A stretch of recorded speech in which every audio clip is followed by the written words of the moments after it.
La Thaïlande est un pays hyper attractif pour pas mal de raisons et l'aspect économique en est une bonne. Il est possible de vivre assez confortablement avec un budget modeste. On peut vivre ici, allez, je dirais, c'est possible de vivre avec 400 € par mois jusqu'à 1000 €. Moi actuellement je vis avec à peu près 1000 € par mois et dans cette vidéo je vais vous expliquer le budget pour un voyage en Thaïlande et le prix des différentes dépenses que vous pouvez avoir. Le transport, l'hébergement, l'alimentation et les loisirs. Et si tu restes jusqu'à la fin de la vidéo, je vais te donner 3 conseils, 3 astuces pour voyager moins cher. Si vous cherchez bien, vous pouvez avoir des vols aller-retour pour 700 €, des vols aller pour 400 €. Il ne faut pas hésiter à aller sur tous les comparateurs de prix. Souvent, il y a une escale. Vous pouvez trouver encore moins cher, mais dans ce cas-là, il y aura pas mal d'escales et le voyage va être très inconfortable. Et je déconseille de faire plein d'escales, ça sert à rien, vous allez vous épuiser. Alors une escale, c'est bien, pourquoi pas, mais pas plus. Donc 400 € l'aller et 700 € l'aller-retour. Au niveau des hébergements, vous pouvez trouver des nuits en auberge pour 200 bahts. Si vous allez en hôtel et vous cherchez une chambre très simple, vous pouvez trouver entre 300 et 500 bahts. Et si vous voulez un hôtel tout confort avec piscine sur le toit et compagnie, ça va vous coûter 1000 bahts à peu près. Vous pouvez trouver pour un petit peu moins et puis pour beaucoup plus. Il y en a pour tous les prix, hein, c'est comme en France. Personnellement, j'utilise 3 applications pour m'héberger. J'utilise Agoda, Booking et Airbnb. D'ailleurs, si tu n'utilises pas encore Airbnb, je t'ai mis un lien en description et en fait, si tu t'inscris grâce à ce lien, c'est un lien affilié, tu récupères 34 € à ton inscription qui sont valables sur ta première location. Au niveau des transports, la Thaïlande est très bien desservie. Alors, on va parler déjà des grandes distances. Tu as des aéroports. Il y a 32 aéroports en Thaïlande. Et en fait, tu peux faire des vols internes en Thaïlande pour 30-40 €. Tu peux traverser le pays. Tu as des bus, des autocars, tu as des bateaux pour aller sur les îles. Et puis, il y a des trains qui relient les principales villes de Thaïlande. Donc, on peut dire que tu as vraiment le choix. Si tu veux, par exemple, aller de Bangkok à Chiang Mai, l'avion te coûtera 1300 bahts. Le train te coûtera 900 bahts et le bus 400 bahts.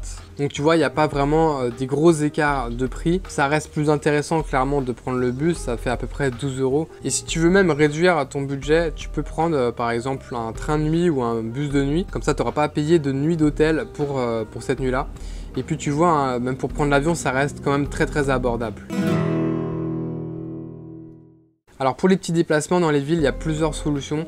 Soit tu utilises le train, le métro. En fait, à Bangkok, tu verras, il y a des trains et des métros partout. Puis ça coûte pas cher. Le pass journée, il est à 1200 bahts. Et puis après, le tarif est régressif si tu prends une semaine, voire un mois. Le mois, il est à 1400 bahts. Ensuite, tu peux prendre des taxis, des tuk-tuk ou des grabs.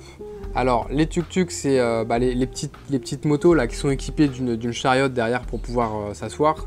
Donc ça coûte un budget quand même parce que c'est touristique. Les Thaïs, eux, ils n'utilisent pas ça. C'est vraiment un truc de touriste.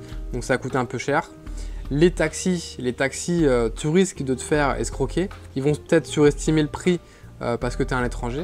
Et puis la troisième solution, c'est Grab. Alors c'est vraiment ce que je te conseille. C'est l'équivalent de Uber en France. Et là-bas, ça coûte vraiment pas cher. Pour 120 bahts, tu peux traverser la moitié de Bangkok.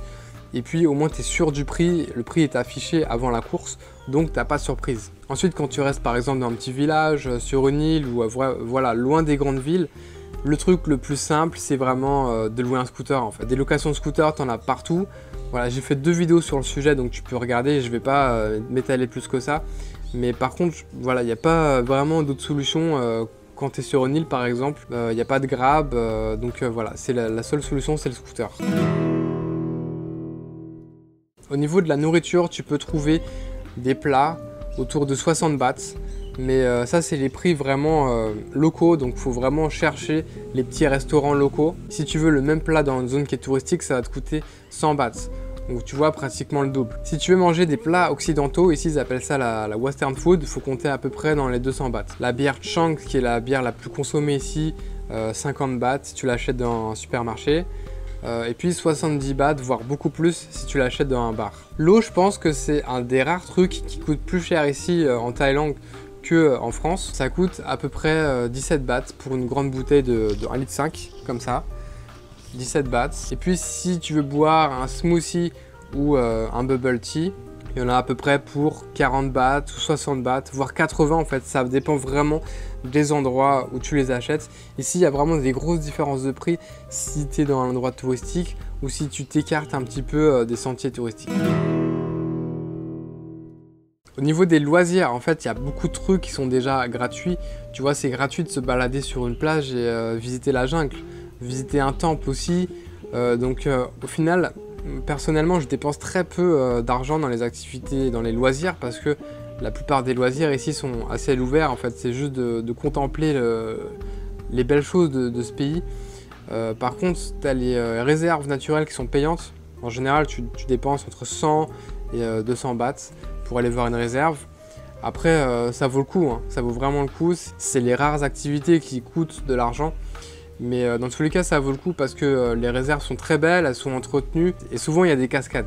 Ensuite, il y a beaucoup de loisirs autour de la navigation sur bateau. Donc tu peux faire des journées d'excursion pour à peu près 500 bahts, 700 bahts, des journées de snorkeling. Tu peux aussi louer des canoës, des paddles. Là par exemple, hier j'ai loué un canoë, c'était 100 bahts l'heure et c'était 300 bahts pour la journée totale. Au niveau du budget moyen, donc si tu restes en hôtel et que tu fais vraiment attention à l'hôtel dans lequel tu restes, ça va te coûter 10 €. En nourriture, ça va te coûter aussi 10 € si t'es pas un ogre par jour. Et puis après, il te reste 10 €.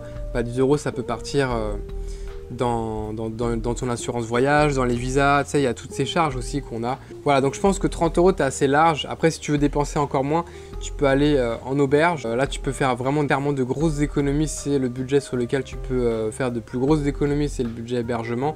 Donc pareil, là, tu peux voyager avec 20 € par jour. Et puis, si tu fais vraiment attention à toutes tes dépenses, tu peux 10 € si par exemple tu fais un workaway ou tu fais du volontariat en fait. Là, tu peux vraiment diminuer encore plus ton budget. Maintenant, je vais te donner 3 petits conseils pour voyager moins cher. Le premier conseil, c'est d'avoir une banque sans frais à l'étranger. Donc moi, je te conseille la banque N26. C'est très rapide pour s'inscrire et en fait, tu vas faire des économies monstres sur les frais bancaires. Et sur ça, tu peux vraiment faire de grosses économies si tu voyages très longtemps. La deuxième petite astuce, c'est d'utiliser le lien que je t'ai mis en description pour avoir 34 € offerts sur Airbnb. Donc c'est valable sur ta première réservation. Donc ça t'offre clairement 3 ou 4 nuits gratuites. Puis le dernier conseil, c'est un conseil qui est valable partout en Asie pour trouver des restaurants qui sont pas chers. En fait, il ne faut vraiment pas hésiter à partir des axes principaux, d'aller dans les petites ruelles. Tu regardes en fait là où mangent les locaux.